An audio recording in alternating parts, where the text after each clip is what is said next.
You know, some of my favorite artists are better at asking the questions and answering it. You know, ICP comes to mind. They've always been good at asking questions and making you wonder what the answer is. But when it comes to answering those questions, they're not quite as talented in that aspect.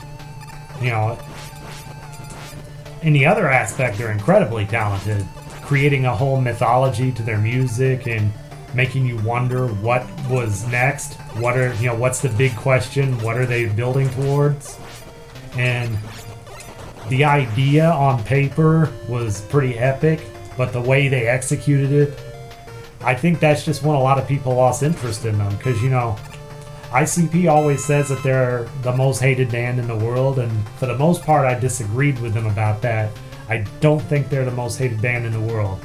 That title probably goes to someone like Creed or Nickelback. But as far as being the most hated, nah. Maybe by the business they're the most hated, but not by the fans, not by the people, because, you know, I was a big ICP fan for many, many years. And anytime I'd tell somebody, I'd be like, hey, I gotta leave work early, I'm going to a concert. They'd be like, oh, who are you going to see?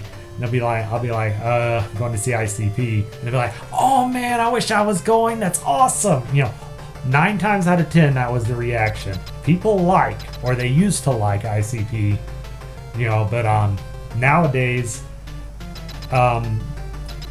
people just seem to have lost interest, because it's pretty obvious to anyone who's paying attention that ICP has completely fallen off. I mean, the issue could be that they're too focused on money, or that they've lost their passion, because, you know, go listen to music from the Riddlebox era, slightly before, slightly after, and tell me they weren't passionate about that. I need to be passionate about whipping this guy's ass. Okay, anyway, as I was saying, they just had more passion for their music back in the Riddlebox era, 20 years ago. By the way, it is a coincidence that my colors match the Riddlebox colors. That's not where the mystery of purple and green lies. It has nothing to do with ICP's Riddlebox album.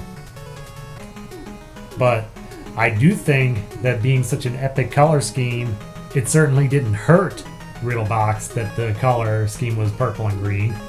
I think it could only have helped.